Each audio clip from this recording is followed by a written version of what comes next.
Hello friends, आज का हमारा टॉपिक है oral submucosa fibrosis. It is an important topic in oral medicine and oral radiology and oral pathology. Let's start. OSMS is defined as an insidious chronic disease affecting any part of oral cavity and sometimes pharynx. Although occasionally preceded by associated with vesicles formation, it is always associated with juxtaepithelial inflammatory reaction followed by fibroelastic changes in lamina propria with epithelial atrophy leading to stiffness of oral mucosa and causing trismus and inability to eat. अब समझते हैं definition को.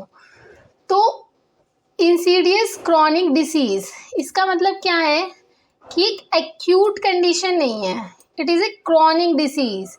Chronic disease का मतलब कि बहुत time taking disease है. बहुत टाइम तक आप टोबैको का, लाइम का या किसी चीज़ का कंजप्शन करेंगे, उसके बाद ये डेवलप होता है. ये हमारी ओरल कैविटी के किसी भी पार्ट को अफेक्ट कर सकता है. कभी कभी फेरिंग्स को भी इन्वॉल्व करता है. इसमें हमारे वेसाइकल्स फॉर्मेशन दिखते हैं और जक्स्टा एपिथेलियल इन्फ्लामेटरी रिएक्शंस होती हैं. इसमें हमारे फाइब्रोइलास्टिक चेंजेस होते हैं ओरल कैविटी में, मतलब फाइब्रस बनने शुरू हो जाता है, फाइब्रस बैंड बन जाते हैं, कोलेजन फाइबर ज़्यादा प्रोड्यूस होता है, उसका डिस्ट्रक्शंस कम होता है और इतना फाइबर बनता है कि जो हमारी ओरल म्यूकोसा होती है वो बहुत स्टिफ हो जाती है. स्टिफनेस की वजह से पेशेंट को ट्रिस्मस हो जाएगा. ट्रिस्मस का मतलब होता है अनेबल टू ओपन माउथ, और वो अपनी नॉर्मल एक्टिविटी भी नहीं कर पाता, जैसे ईटिंग, च्यूइंग और डिग्लूटेशन, टंग मूवमेंट. तो ये सारे मूवमेंट रिस्ट्रिक्ट हो जाते हैं. तो इन शॉर्ट हमने डेफिनेशन में क्या देखा कि it is an chronic disease, मतलब ये 1 या 2 दिन में नहीं होगी. क्रॉनिकली किसी चीज़ का कंजप्शन करोगे, क्रॉनिक इसकी एटियोलॉजी रहेगी, तो ये डेवलप होता है. ये ओरल कैविटी को कॉमनली अफेक्ट करता है, लेकिन कभी कभी फेरिंग्स भी इन्वॉल्व कर लेता है. वेसाइकल्स फॉर्मेशन हो जाती है और जक्स्टा एपिथेलियल इन्फ्लामेटरी रिएक्शंस देखने मिलती हैं. इसमें कोलेजन फाइबर्स, कोलेजन बंडल बन जाते हैं और कोलेजन का डिग्रेडेशन कम होता है, जिसकी वजह से ट्रिस्मस डेवलप हो जाएगा पेशेंट को और उससे नॉर्मल एक्टिविटी करने में प्रॉब्लम्स होंगी. Etiology of OSMF. तो इटियोलॉजी में क्या है? Red chillies. Capsaicin is the component in red chillies which play role in pathogenesis of oral submucosa fibrosis. तो क्या होता है कि जो हमारा रेड चिलीज होता है उसमें कैप्सिसिन होती है, और कुछ पर्सन जो रेड चिलीज का ज़्यादा कंजप्शन करते हैं उनमें कैप्सिसिन के कंपोनेंट ज़्यादा प्रोड्यूस होते हैं और ये इसकी पैथोजेनेसिस में रोल प्ले करता है. तो फर्स्ट इटियोलॉजी हो गई हमारी रेड चिलीज. सेकेंड इटियोलॉजी हो गई tobacco. It act as an irritant, क्योंकि हमने पहले भी अपनी वीडियोज़ में देखा है कि टोबैको कंजप्शन हम 2 फॉर्म में कर सकते हैं, स्मोक फॉर्म में और स्मोकलेस फॉर्म में. दोनों ही फॉर्म में जब हम टोबैको का कंजप्शन करते हैं तो हमारे टोबैको एंड प्रोडक्ट निकलते हैं जो बहुत ही ज़्यादा हीट प्रोड्यूसिंग होते हैं, और ये जो हीट होती है वो हमारी ओरल म्यूकोसा को इरिटेट करती है और एट द एंड हमें अलग अलग कंडीशंस देखने मिलती हैं. तो ओएसएमएफ में भी सेम चीज़ है कि अगर आप टोबैको का कंजप्शन करते हो इन स्मोक फॉर्म और स्मोकलेस फॉर्म तो it can lead to OSMF. Third होता है हमारा बीटल नट. बीटल नट का मतलब this is the betel nut, also called supari. तो various chemical in betel nut such as arecoline, tannic acid lead to OSMF. तो betel nut में chemicals होते हैं जिनकी वजह से ओएसएमएफ हो जाता है. नेक्स्ट है लाइम. बहुत सारे लोग लाइम खाते हैं पान के साथ. तो act as an irritant and also damage the oral mucosa. तो जो हमारा लाइम होता है वो इरिटेंट की तरह एक्ट करता है और हमारी ओरल म्यूकोसा को डैमेज कर देता है. नेक्स्ट है हमारा nutritional deficiency. Deficiency of vitamin B complex में लीड टू ओएसएमएफ. अगर डाइट में डेफिशिएंसी है विटामिन बी की तो उसकी वजह से भी ओएसएमएफ डेवलप हो जाता है. नेक्स्ट है जेनेटिक ससेप्टिबिलिटी, जीन रिलेटेड भी होता है. तो हमने इटियोलॉजी में क्या देखा कि रेड चिलीज में कैप्सिसिन होता है जिसकी वजह से हमारा ओएसएमएफ डेवलप हो सकता है. टोबैको कंजप्शन से betel nut Lyme, nutritional deficiency, genetic susceptibility. Next, clinical feature. It occur during 20 to 40 year of age. तो एक कब हमें देखने मिलेगा 20 to 40 year of age. Most commonly involved site are buccal mucosa, retromolar area, uvula, soft palate, palatal facies, tongue, lips, pharynx and esophagus. तो इसकी common sites होती हैं. ये शुरू हमारा मेनली बक्कल म्यूकोसा से होता है और इंक्रीज होते होते ये ओरल कैविटी के अलग अलग पार्ट्स को इन्वॉल्व करता चला जाता है. एट द एंड ये फेरिंग्स और ईसोफेगस को भी इन्वॉल्व कर लेता है. Onset of disease is insidious और develop over the period of 2 to 4 year. जैसा कि हमने इंट्रोडक्शन में देखा था कि ये कुछ दिनों की कुछ मंथ की डिसीज नहीं है, ये क्रॉनिक कंडीशन है. बहुत टाइम अब तक अगर इटियोलॉजी परसिस्ट करती है तो कंडीशन बनती है. तो इसमें यही बताया गया है कि जो ऑनसेट है डिसीज़ का वो थोड़ा लंबा है. 2 to 4 ईयर का पीरियड लगता है इसको होने में. Initially the patient complain of burning sensation in the mouth. जब हमारी डिसीज़ जो है, जो हमारा OSMF है वो शुरू होगा तो इनिशियल स्टेज में पेशेंट कंप्लेन करता है बर्निंग सेंसेशन की, कि उसको बर्निंग सेंसेशन हो रही है. Particularly during taking hot and spicy food. कब होगी उसको बर्निंग सेंसेशन? जब वो हॉट या फिर स्पाइसी फूड ले रहा होगा. तो पहला हमें फीचर क्या दिखता है? Burning sensation in mouth. कब बर्निंग सेंसेशन? जब हम हॉट और स्पाइसी फूड लेते हैं. It is often accompanied or follow by the formation of multiple vesicles over the palate. उसके बाद क्या होगा? बर्निंग सेंसेशन के बाद वेसाइकल्स फॉर्मेशन हो जाती है पैलेट के ऊपर. वेसाइकल्स का मतलब क्या होता है? Fluid filled elevated lesion form on palate. तो बर्निंग सेंसेशन के बाद हमें वेसाइकल्स फॉर्मेशन दिखेगी. और अल्सर और inflammatory reaction in other part of oral mucosa. तो अगर हम इस पॉइंट को शुरू से देखें तो हमने क्या देखा कि अगर हमारा पेशेंट हॉट और स्पाइसी फूड का कंजप्शन करता है, हॉट और स्पाइसी फूड खाता है, तो उसको बर्निंग सेंसेशन होती है. बर्निंग सेंसेशन के बाद उस पर्टिकुलर एरिया में वेसाइकल्स फॉर्मेशन हो जाएगी. वेसाइकल्स का मतलब होता है फ्लूइड फिल्ड एलिवेटेड लीजन. अब कोई भी अगर वेसाइकल्स ओरल कैविटी में होगा तो वो रप्चर हो जाएगा.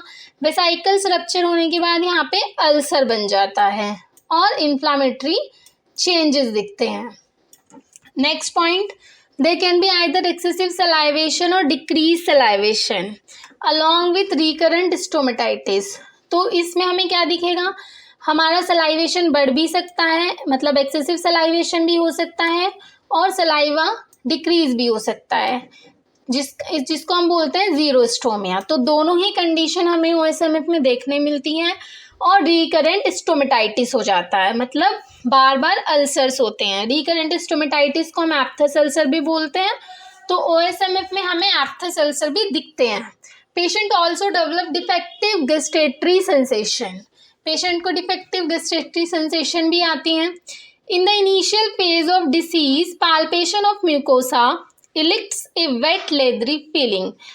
तो इनिशियल फेज में क्या होगा? अगर हम म्यूकोसा को पाल्पेट करके देखोगे तो आपको वेट लेदरी फीलिंग आएगी, जैसे आप लेदर को टच कर रहे हो, ऐसे आपको फील होगा वहाँ पे. टेकल स्पॉट में also be seen in the early stage of disease over the mucosal surface of tongue, lip and cheek. तो हमें स्पॉट्स देखने मिलते हैं. इसका मतलब क्या होता है? Pin point spot. Red colour के हमें पिन पॉइंट स्पॉट्स देखने मिलेंगे, जो कि हमें कहाँ पे दिखते हैं? टंग पे, लिप्स पे और चीक पे. Oral mucosa membrane is very painful upon palpation eight this stage. जो हमारी ओरल म्यूकोसा मेम्ब्रेन होती है वो बहुत ही पेनफुल होती है अगर हम उसे पाल्पेट करते हैं इस स्टेज में. One of the most important characteristic feature of oral submucosa fibrosis is gradual stiffening of the oral mucosa, progressive reduction in the mouth opening. तो इस लाइन में हमने क्या देखा कि जब OSMF में हमारा क्या होता है? ग्रेजुअल स्टिफनिंग होती है. मैंने आपको इनिशियली बताया था कि बहुत ही ज़्यादा कोलेजन का फॉर्मेशन होगा, बहुत ही ज़्यादा फाइब्रस बंडल फॉर्म हो जाते हैं. तो जब फाइब्रस बंडल बनते हैं, वो नंबर अपना इंक्रीज करते हैं, तो उस एरिया में स्टिफनेस आ जाती है। तो जैसे ही हमारी डिसीज़ प्रोग्रेस करती है तो हमारा ओरल कैविटी में स्टिफनेस दिखती है। स्टिफनेस के बाद क्या होता है, क्योंकि जब भी हमें अपनी माउथ एक्टिविटी करनी हो, ओपन करना हो, क्लोज करना हो, तो हमारे माउथ की म्यूकोसा का, मसल्स का फ्रेजाइल होना ज़रूरी है। अगर वो स्टिफ हो जाएंगी तो वहाँ पे हमारे मूवमेंट रिस्ट्रिक्ट हो जाएंगे। तो यहाँ पे यही होता है कि कोलेजन बंडल फॉर्मेशन की वजह से स्टिफनेस आ जाती है ओरल म्यूकोसा में। स्टिफनेस की वजह से रिडक्शन हो जाता है माउथ ओपनिंग का। The stiffness of oral mucosa and subsequent trismus develop gradual within few years after the development of initial symptom। तो यही बोला कि जैसे ही हमारी स्टिफनेस आ जाएगी, ट्रिस्मिस हो जाता है। ट्रिस्मिस का मतलब होता है अनेबल टू ओपन माउथ, ठीक है। तो माउथ ओपनिंग भी कम हो जाएगी। तो जैसे आपको यहाँ पे दिख रहे हैं फाइब्रस बंडल्स हैं, ये हमारा बर्ड शेप यूला है, जो कि हमारा मेन कैरेक्टरिस्टिक फीचर होता है OSMF का। यहाँ पे हमने क्या देखा कि इन बंडल्स की वजह से हमारी ओरल म्यूकोसा स्टिफ हो गई है और हमारी माउथ ओपनिंग रिड्यूस हो गई है। In the advance stage of OSMF, the oral mucosa loses its resiliency to great extent and it become blanched and stiff. Severe trismus develop at this stage. तो हमने क्या देखा कि हमारी स्टिफनेस टाइम के साथ बढ़ती रहती है। तो जितनी स्टिफनेस बढ़ेगी उतनी हमारी माउथ ओपनिंग कम होगी, उतना हमारा रिडक्शन हो जाएगा, ट्रिस्मिस हो जाएगा। तो वो यही बोल रहा है कि एडवांस स्टेज में आते आते जो हमारी ओरल म्यूकोसा होती है वो अपनी पूरी रेजिलेंसी खो देती है, बहुत ही ज़्यादा स्टिफ हो जाती है, साथ में ब्लांच्ड दिखती है और सीवियर ट्रिस्मिस पेशेंट को डेवलप हो जाता है। Because of stiffness of lip and the tongue, patient are unable to blow or even blow out a candle। क्योंकि इतनी स्टिफनेस वहाँ पे हो जाएगी लिप्स की और टंग की कि पेशेंट वहाँ पे ब्लो भी नहीं कर पाता है। Palpation of the mucosa often reveal many vertical white fibrous band on the inner aspect of cheek। तो जब आप पाल्पेट करके देखते हो अपनी म्यूकोसा को तो आपको फाइब्रस बैंड वहाँ पे फील होते हैं। जैसे आप इस पिक्चर में देख रहे हो कि बक्कल म्यूकोसा है पेशेंट की और यहाँ पे पर्सन ने अपना ग्लव से अपने थंब से पाल्पेट कर रहा है। तो पाल्पेट करने के बाद उसे क्या फील होगा, यहाँ पे फाइब्रस बैंड दिखते हैं, फाइब्रस बैंड फील होते हैं। Patient of OSMF often develop difficulty in deglutition, referred pain in the ear and deafness and nasal intonation of voice। तो जो OSMF का पेशेंट होता है उसे डिफ़िकल्टी होती है डिग्लूटेशन में, क्योंकि हमने पहले ही बता दिया है पूरी ओरल कैविटी का जो मूवमेंट होता है वो रिस्ट्रिक्ट हो जाता है, स्टिफनेस आ जाती है, तो टंग मूव नहीं कर पाती, स्वेलो करने में दिक्कत होती है, पेन होता है पेशेंट को ईयर में और डीफनेस हो जाएगी, वॉइस अल्टर हो जाती है। Deep appellation of the tongue with recurrent or sometime persist glossitis occur।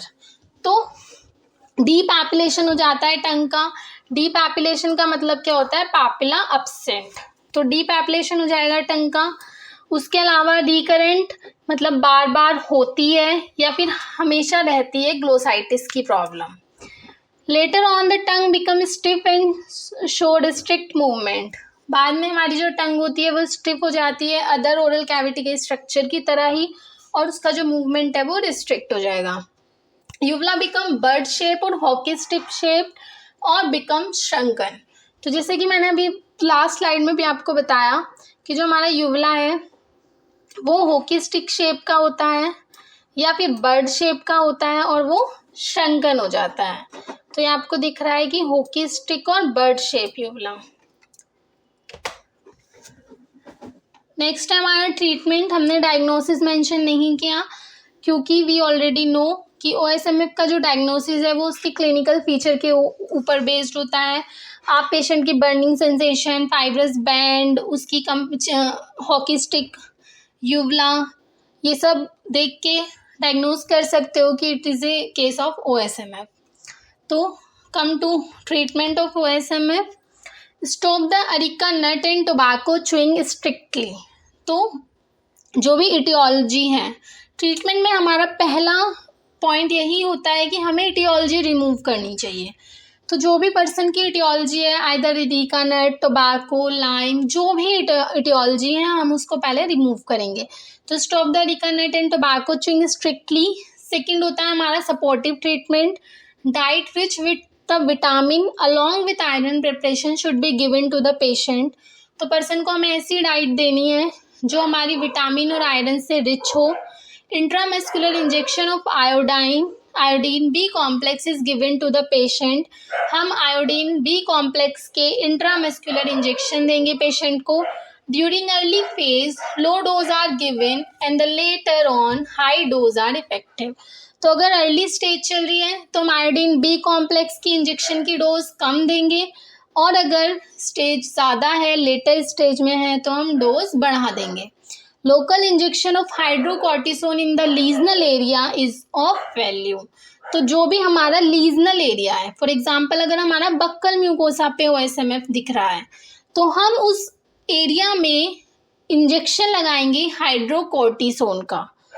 इंट्रालीजनल injection of hyaluronidase can be given. तो हम 2 इंजेक्शन दे सकते हैं, hydrocortisone and hyaluronidase. Systematically 100 mg per day of hydrocortisone is effective in reducing the burning sensation. तो ये injection के अलावा हम सिस्टमिकली दे सकते हैं 100 mg पर डे हाइड्रोकॉर्टिसोन। इससे हमें बर्निंग सेंसेशन में रिलीफ मिलेगा। 2 ml injection of placentrex intralesional is effective. हम 2 ml इंजेक्शन दे सकते हैं। Lycopene as a antioxidant work करता है, ये हम पेशेंट को देंगे। Vitamin BE along with hyaluronidase and dexamethasone is effective. Intralesional injection और interferon help in increment in mouth opening. तो जो इंट्रालीजनल इंजेक्शन होते हैं या फिर इंटरफेरॉन गामा है, वो हमारी माउथ ओपनिंग में हेल्प करता है। नेक्स्ट हमने अभी पहले क्या देखा, सपोर्टिव ट्रीटमेंट देखा। Next we are on surgical treatment. तो tongue mucosa as a graft, fibrous band are excise and tongue mucosa as a flap is use. तो हमने अपनी लास्ट वीडियो में भी एक सर्जिकल केस देखा था इस तरह से। उसमें हमने क्या किया था कि हमने अपने लीजन को एक्साइज्ड किया था, मतलब वहाँ से रिमूव किया था और अपने वुंड को कवर कर दिया था फ्लैप से। तो यहाँ पे हमारा क्या है, टंग म्यूकोसा एज ए ग्राफ्ट। जो टंग के ऊपर की म्यूकोसा है उसे हम ग्राफ्ट की तरह यूज़ करेंगे। फॉर एग्ज़ाम्पल ये हमारा चीक है और पेशेंट को OSMF यहाँ पर है, तो हम क्या करेंगे, सबसे पहले उसका ये लीजन को एक्साइज करेंगे, रिमूव करेंगे। उसके बाद हम अपनी टंग से फ्लैप लेंगे और इस फ्लैप को हम यहाँ पे कवर कर देंगे। तो ये होता है हमारा tongue mucosa as a graft. Second है implantation of fresh human placenta can be done, हम ये भी कर सकते हैं। Fibrotic bands are excise and nasolabial flap is taken for reconstruction. जैसा कि हमने फर्स्ट ऑप्शन में देखा कि हम टंग म्यूकोसा को फ्लैप की तरह यूज़ कर सकते हैं, सेम हम नेजोलेबल फ्लैप यूज़ करते हैं। Bilateral palatal flap is taken for generally covering exposed area, हम बायलेटरली पैलेटल फ्लैप भी यूज़ कर सकते हैं। तो हमने क्या देखा कि हम OSMF के लिए 3 जगह से फ्लैप ले सकते हैं, एक तो टंग, दूसरा हमारा नेजोलेबियल फ्लैप और थर्ड हमारा bilateral palatal flap. Laser, patient should be incorporated with general anaesthesia, CO laser, incise the buccal mucosa and vaporise mucosal connective tissue. तो जो हमारा लेज़र ट्रीटमेंट है वो हमें जनरल एनेस्थीसिया के अंदर करना चाहिए। उस लेज़र में हम क्या करते हैं, हम इंसाइज करते हैं लेज़र को, उसके बाद वेपराइज हो जाता है हमारा म्यूकोजल कनेक्टिव टिश्यू। नेक्स्ट हम क्रायो सर्जरी कर सकते हैं, it help in providing the relief from the local lesion. तो अगर हम क्रायो सर्जरी करते हैं तो वो हमें लोकल लीजन से रिलीफ मिलने में हेल्प करता है। नेक्स्ट है हमारा ओरल फिजियोथेरेपी। तो जो हमारी माउथ ओपनिंग रिड्यूस हो जाती है उसके लिए हम अलग अलग एक्सरसाइज एडवाइस करते हैं टू द पेशेंट, जिससे उसकी माउथ ओपनिंग दोबारा से होने लगती है। Various oral exercise should be advise in early and moderately advanced cases. तो हम अलग अलग एक्सरसाइज पेशेंट को बताते हैं अर्ली और मॉडरेटली एडवांस केसेस में। नेक्स्ट है diathermy. Microwave diathermy is effective in early and moderate lesion. तो जो हमारी माइक्रोवेव डायथर्मिया होती हैं वो इफेक्टिव होती हैं अर्ली और मॉडरेट लीजन में। Next, this is all about the OSMF, introduction, its etiology, clinical feature and treatment. अगर मेरी वीडियो पसंद आई हो, चैनल को लाइक करना, शेयर करना एंड सब्सक्राइब करना। Thank you.